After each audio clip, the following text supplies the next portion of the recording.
Hello and welcome back to JEE nerds. तो आज का जो वीडियो है ये जेई 2026 की जो हमारी प्यारी प्यारी ऑडियंस है उसके लिए होने वाला है। एंड जेई अभी जब मैं ये वीडियो बना रहा हूँ या जब तक ये रिलीज़ होगा तो 10 जुलाई जो है वो तारीख हो चुकी है। एंड ये रिलीज़ की टेंटेटिव डेट है, ठीक है। 10 या 11-12 जुलाई तक ये वीडियो बाहर करने की कोशिश है। एंड अपन अगर जेई मेंस जनवरी अटेम्प्ट का पेपर समझें तो बहुत चांस है कि पेपर तुम्हारा 23-24 जनवरी के करीब जो है शुरू होगा, ठीक है। तो यहाँ से जुलाई से जनवरी अगर तुम थोड़ी सी गणित लगाओ तो मोटा मोटा तुम्हारा 6 मंथ या है ना। तो इतना तुम्हारा मोटा मोटा समय रह गया। जुलाई, एक सेकंड, जुलाई, अगस्त, सितंबर, अक्टूबर, नवंबर, दिसंबर, जनवरी, ठीक है। 6-6.5 महीने, 6 से थोड़े ज़्यादा ही महीने, ठीक है। 6.5-7 महीने का समय रह गया है तुम्हारा। एंड कंफर्म करके वेरीफाई करके और इन 6 महीनों में या इन 5-5.5-6 महीनों में तुम्हें जो भी चीज़ें क्या क्या यहाँ से करनी है आगे उसके बारे में अपन ये वीडियो रखने वाले हैं, ठीक है। तो कुछ इंपॉर्टेंट बातें हैं, कुछ डेडलाइंस हैं, कुछ कैसे 11वीं को चलाना है, कैसे 12वीं को चलाना है, कैसे क्या तुम्हारा प्लानर होना चाहिए, क्या तुम्हारी स्ट्रैटेजी होनी चाहिए, क्या तुम्हारी हैबिट्स होनी चाहिए, कैसे तुम्हें खुद पे विश्वास रखना चाहिए, उन सब चीज़ों के बारे में इसमें अपन बात करेंगे और काफ़ी डिटेल में जानने की कोशिश करेंगे। इसी के साथ अपन वीडियो को स्टार्ट करते हैं। तो सबसे पहली चीज़ जो तुम्हारा करंट सिलेबस है, यानी कि ये मैं अज्यूम कर रहा हूँ उन बच्चों के लिए जो अभी करंटली 12वीं में है, तुम लोगों को अपना कोचिंग जो है, जो भी कोचिंग या तुम बैच में करंटली जा रहे हो ऑनलाइन एंड ऑल में, प्लीज़ उसको डिलीजेंटली फॉलो करो और उसको बहुत ज़्यादा डिलीजेंटली फॉलो करो। ऐसा मैं इसलिए कह रहा हूँ क्योंकि यहाँ पे अब तुम्हारा किसी भी तरीके का बैकलॉग नहीं बनना चाहिए और ज़्यादा स्कोप ऑफ रिवीजन भी तुम्हारा यहाँ नहीं है। तुम्हारे पास वक्त बहुत कम है, तुम्हें अभी 11वीं का भी पढ़ना है, पीछे सवाल बहुत सारे लगाने हैं और बहुत ही ज़्यादा समय तुम्हें प्रैक्टिस में, मतलब सवालों में देना है। इसीलिए तुम्हारे पास वक्त नहीं है कि तुम अपनी कोचिंग वगैरह में ज़रा सा भी डिफ़ॉल्ट कर जाओ या तुम्हारा कोचिंग का बैच ऐसा ना हो जिससे बाद में तुम्हें मतलब सारा जहाँ कवर ना होता हो एंड देन तुम्हें दूसरे के भरोसे रहना पड़े या दोबारा चीज़ें पढ़नी पड़े या दोबारा लेक्चर देखना पड़े। तो प्लीज़ अपनी कोचिंग वगैरह को बहुत डिलीजेंटली फॉलो करो और उसे कंप्लीटली फॉलो करो कि बस 12वीं का जितना मुझे पढ़ना था उतना मेरा यहाँ से कवर हो गया, बात खत्म। इसको मुझे दोबारा बहुत ज़्यादा पढ़ने की नीड नहीं पड़ेगी, ठीक है। तो अब बात चली है ऐसी कोचिंग की जहाँ पे तुम्हें A to Z सारी चीज़ें प्रोवाइड कराई जाए और पढ़ने के बाद तुम्हें ऐसा नहीं कि दोबारा कहीं से देखना पड़े। ऐसी तो ऐसी रिलायबल कोचिंग का जब नाम आता है तो PW की अपन बात अवश्य करते हैं। एंड बहुत सारे बच्चे सोच भी रहे थे, मुझे लगता है एंटिसिपेट तुम लोग कर रहे होगे 3.2 बैचेस कब आएंगे, कैसे आएंगे, क्या है, किसी का बैकलॉग वगैरह बन गया है तो वही खासकर। तो फाइनली PW ने 3.2 बैचेस जो है लॉन्च कर दिए और उन पर गुरु पूर्णिमा के अवसर पर बहुत अच्छे अच्छे डिस्काउंट्स के साथ, डिस्काउंट किन किन बैचेस पे है मैं थोड़ा क्लियरली बता दूँ, ऐसे डील्स एंड ऑल पे अपने को क्लैरिटी रखनी चाहिए। तो PW का अर्जुना 3.0, लक्ष्य 3.0 और प्रयास 3.0 बैचेस, इनमें डिस्काउंटेड प्राइस पर तुम एनरोल कर सकते हो। एडिटर साहब पहले जरा अर्जुना 3.0 2026, लक्ष्य जेई 3.0 2026 और प्रयास जेई 3.0 2026 इनके ऑफर प्राइसेस वहाँ की डिस्प्ले कर दीजिए। 4399 में तुम्हें अर्जुना जेई मिल रहा है, लक्ष्य जेई 3.0 और 2026 की बात करूँ मैं, लक्ष्य तुम्हें मिलेगा 4399 में ही एंड प्रयास जेई तुम्हें मिल जाएगा 4200 में। बैनर्स वगैरह तुम्हें देख लेंगे, एक बहुत ही बेहतरीन यहाँ फैकल्टी। इसी के साथ साथ लक्ष्य जेई 2.0 2026 हिंदी, लक्ष्य जेई 2 और अर्जुना जेई 2.0 और प्रयास जेई 2.0 2026 हिंदी, ये भी तुम्हें इन प्राइसेस में मिल जाएंगे, ठीक है। 2700, हाँ इन तीनों का ही 22699 रुपीज़ इनका प्राइस है। अब मैं क्यों बता रहा हूँ तुम्हें वीडियो रोक के इसके बारे में, क्योंकि ऑफकोर्स एक तो बहुत ही बेहतरीन PW की फैकल्टी, बहुत सुंदर। इसी के साथ साथ तुम्हें यहाँ पे पूरे DPPs वगैरह मिलते हैं, तुम्हारे वक्त दर वक्त जो टेस्ट होते हैं वो होते हैं। तुम्हें peer to peer doubt solving provide करवाई जाती है, तुम्हें chapter wise hand written notes मिलते हैं, तुम्हें लेक्चर्स की रिकॉर्डिंग्स वगैरह मिल जाती हैं PW ऐप पे, सारी चीज़ें उसी एक ऐप पे तुम्हें मिल जाती हैं। DPPs जो देते हैं उसके जो सॉल्यूशंस होते हैं वो वीडियो फॉर्म में तुम्हें प्रोवाइड कराए जाते हैं। DPP जब दी जाती है तो वो क्विज फॉर्मेट में दी जाती है। तो मुझे लगता है कि मतलब वो बहुत ही क्रेजी चीज़ है। इसी के साथ साथ PW के बुक्स पे भी, कई सारे बुक्स पे बहुत सारे अच्छे अच्छे डिस्काउंट्स चल रहे हैं। एडिटर साहब एक बार ये भी दिखा दीजिए। तो PW बुक्स ऐप पे, मतलब PW स्टोर पे जो बुक्स का सेक्शन है वहाँ पे तुम जाके इन सबको चेकआउट कर सकते हो। एंड नर्ड 150 हमारा एक कोड है, अगर नर्ड 150 तुम इसमें एडिशनल डिस्काउंट चाहते हो, मतलब इस डिस्काउंट के ऊपर, वो इसके ऊपर मिलेगा, तो उसके लिए तुम नर्ड 150 कोड चेकआउट के टाइम पे यूज़ कर सकते हो। बाकी सारे लिंक्स जो है वो मैं तुम्हें डिस्क्रिप्शन में भी डाल दूंगा, तो तुम्हें सब ईजी रहेगा।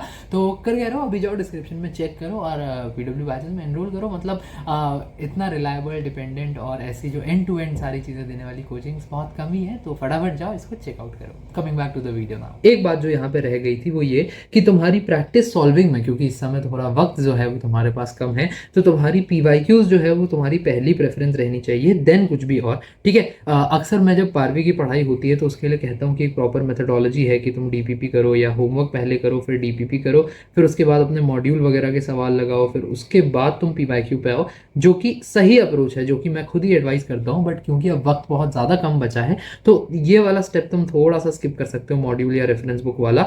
कुछ नहीं तो पहले पीवाईक्यू तो तुम्हें करना ही है, उसके बाद तुम चाहे एडवांस लेवल के लिए मॉड्यूल पे कूद जाना, बट पीवाईक्यू तुम्हारा एक बेसिक नेसेसिटी है। इतना तो वो रोटी कपड़ा मकान टाइप की जो चीज़ है ना, वो तुम्हारा पीवाईक्यू से चाहिए, मैं तो उतना तो अपने को करके रखना ही है, भले ही चाहे बाद में अपन और एक्स्ट्रा लगा ले, सब लोग वो सब कर लेंगे, लेकिन ये एक बेसिक चीज़ है जो बहुत अथाह इंपॉर्टेंट है और ये अपने को किसी भी हाल में करनी ही करनी है, ठीक है।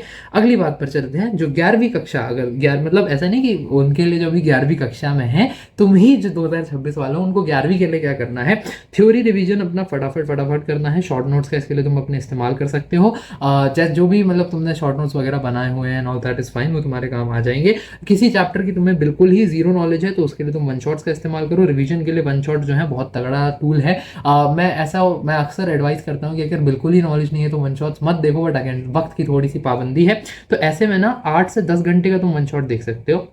माना कि 8 से 10 घंटा इस समय थोड़ा ज़्यादा ही है, बट हाँ अगर जीरो नॉलेज है तो 8 से 10 घंटे के वन शॉट में तुम्हें काफ़ी बेसिक से चीज़ें समझा रहे होते हैं, वहाँ बेसिक से पढ़ाई हो रही होती है, तो वो तुम्हारा काम कर ले जाएगा। अगर किसी को ऐसा है कि भैया मेरे पास शॉर्ट नोट्स वगैरह नहीं है और चैप्टर मैंने पढ़ा था बट उस पर भी मेरे को 20-30% ही आता है, मेरा स्टाइलस आज थोड़ा सा मजाक कर रहा है, हाँ उसका भी मेरे को बस 20-30% ही आता है, तो ऐसे में ना 4 से 6 घंटे के छोटे छोटे वन शॉट्स तुम्हें मिल जाएंगे, तुम ऐसे केस में इनको रेफर करो। कुछ अच्छी वन शॉट सीरीज कौन सी है, मंजिल 2022 की बहुत अच्छी थी, अनअकैडमी की बाउंस बैक अच्छी है, इसके बाद तुम्हारी वेदांतु जेई की भी कुछ अच्छी वन शॉट सीरीज हैं, तो वो तुम देख सकते हो अपने हिसाब से। मंजिल legends was also very good, तो वो तुम अपने हिसाब से देख सकते हो, जो भी तुम्हें पसंद आए, जिस भी टीचर की पसंद है। मैंने कुछ मंजिल 2.0 की मैं बात करूँ जो पहली बताई थी, वो बहुत बढ़िया है, ठीक है। और ये 11th के लिए भी पीवाईक्यू प्रैक्टिस तुम्हें हर चैप्टर के लिए करनी ही करनी है, लास्ट 4 ईयर्स मिनिमम, ये मेंस के हिसाब से है, और एडवांस के हिसाब से लास्ट 6 ईयर्स मिनिमम। वैसे मैं 10 साल बोलता, बट ठीक है अगर किसी के पास वक्त है तो वो 10 साल के लगा ले, नहीं तो बाकी तुम 6 साल के भी कर सकते हो, ठीक है। ऑलराइट, नेक्स्ट बात पर चलते हैं। प्लीज़ इस बात को समझो कि अब 6 महीने जो है ये, इसमें तुम्हारा एक एक सेकंड जो है वो बहुत बहुत ज़्यादा क्रूशियल बन जाता है और बहुत ज़्यादा तुम्हारे वक्त की इस समय कीमत है। तो please structure your study and maintain a strict schedule. जितना स्केड्यूल तुम्हारा स्ट्रिक्ट होगा उतनी पढ़ाई तुम्हारी एफिशिएंट होगी, उतना ही तुम बेहतर प्रोडक्टिविटी के साथ पढ़ पाओगे। अपने डेली, वीकली और मंथली प्लानर्स बना के चलो, मैंने इसके बारे में तुम्हें प्रॉपर्ली बताया भी है। डेली प्लानर क्या होगा, तुम्हारी एक time table infused with a to do list कि अच्छा मुझे 9 से 10 में ये काम करना है, 10 से 11 में मुझे ये काम करना है, 11 से 12 में मुझे ये काम करना है, 12 से 1 ऐसे। तो पूरा डेली प्लानर तुम्हारा हर रात सोते वक्त तुम्हें बना लेना है, ताकि अगले दिन सुबह उठते ही साथ तुम्हें पता हो क्या कर रहा हूँ मैं, और शूट कर जाओ तुम एकदम कि अच्छा दर मैं सुबह उठा, फालतू टाइम वेस्ट नहीं कर रहा हूँ सोचने में कि अरे आज सुबह कर लूंगा ये वो, नहीं, तुम सीधा अपने काम में जुट गए उठते ही साथ। वीकली मतलब तुम्हें वीक का पता होना चाहिए कि इन 7 दिनों के बाद मेरे ये 7 मेजर गोल कैसे कि ये 2 चैप्टर खत्म, इतने टॉपिक्स के पीवाईक्यूज पिछले 6 साल के खत्म। और मंथली में एक ओवरव्यू तुम्हें लेना होगा कि इस मंथ तक मुझे ये चैप्टर्स की ये चीज़ें खत्म करनी थी, क्या वो हो पाई या नहीं हो पाई, एंड इस ट्रेजेक्ट्री से क्या मैं नवंबर 15 तक अपना सिलेबस खत्म देख पा रहा हूँ। कैसे कि सपोज करो तुम्हारे 20 चैप्टर, या 20 तो किसी के नहीं रह गए होंगे, तुम्हारे 10 चैप्टर रहते हैं, ठीक है, पर मंथ के हिसाब से। अभी चल रही है जुलाई, तो मैं खत्म करना सिलेबस नवंबर तक।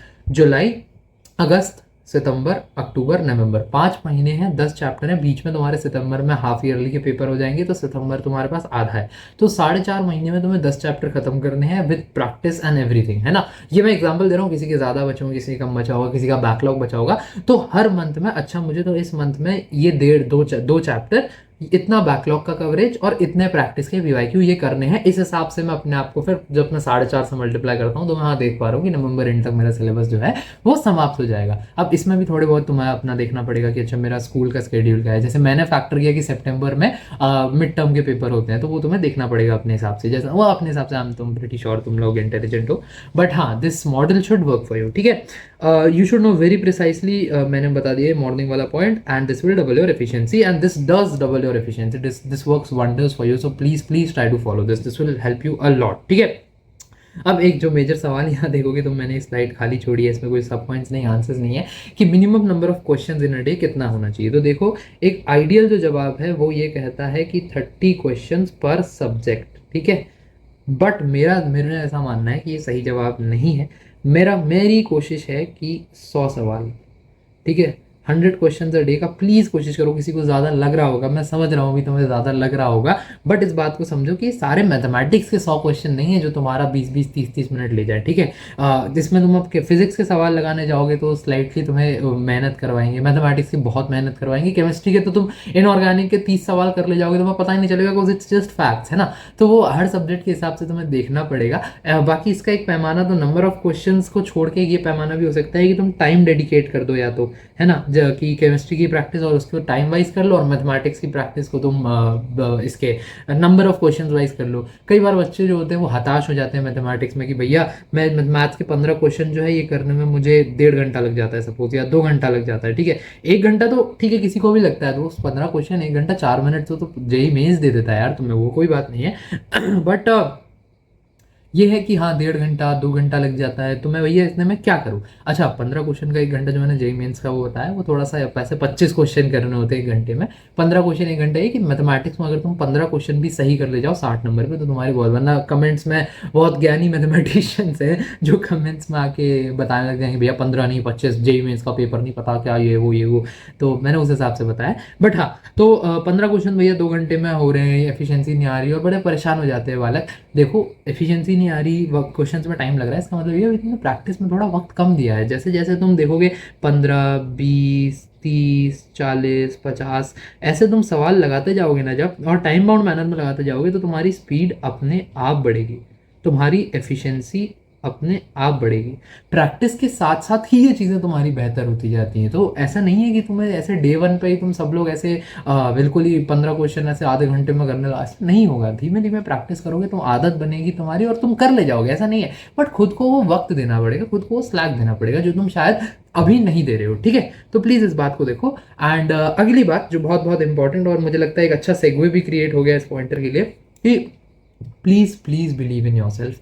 देखो जेई मेंस जो है it's all about physics chemistry mathematics and everything, but cracking this exam I believe कि इट्स ओनली 50% अकेडमिक, सिर्फ 50% अकेडमिक है, और बाकी 50% का खेल है तुम्हारे खुद का, तुम्हारे अपने अंदर इतना डिसिप्लिन मोटिवेशन है और वो सब चीज़ें हैं वो बहुत ज़रूरी है पढ़ने के लिए। बट खुद पर तुम्हारा भरोसा कितना है, तुम खुद को कितना लायक समझते हो इस पेपर के, तुम क्या 10-10 मिनट में एंग्जाइटी पैनिक अटैक और परेशानी और उसमें चले जाते हो, या तुम खुद पे भरोसा करते हो कि मैं ये पेपर निकाल सकता हूँ। अगर तुम खुद पे भरोसा नहीं करते हो तो मेरी दरख्वास्त है तुमसे कि please please believe in your self. अगर तुमने चैनल देख रहे हो तो बहुत वायरल चैनल तो है नहीं, है ना, लोगों के 400 400 के 500 के 1 मिलियन ऐसे ऐसे सब्सक्राइबर्स होते हैं और 25 के हैं, तो बहुत नीश ऑडियंस है। और मुझे पता है ये नीश ऑडियंस के कमेंट्स देख के कि तुम लोग अच्छे बच्चे हो, है ना, तुम लोग निकाल सकते हो ये पेपर। तो प्लीज़ मेरे कहने पे खुद पे भरोसा रखो, तुम्हारा नहीं होगा तो किसका होगा भाई, हो जाएगा। तुम लोग सीरियस बच्चे हो एंड मुझे मालूम है तुम लोग सीरियस बच्चे हो, तुमने मेहनत करी है इसीलिए तुम डरते हो। जो बच्चा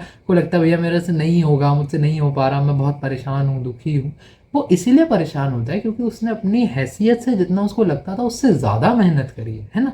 और अपने से ज़्यादा मेहनत करने के बाद it is completely okay to expect that result. और अगर लगे कि यार वो रिजल्ट शायद ना आएगा तो वो परेशान होना भी लाजमी है, बट कोई बात नहीं यार, अभी आ थोड़ी गया है रिजल्ट, अभी से क्यों परेशान हो रहे हो, पहले मेहनत करो ना।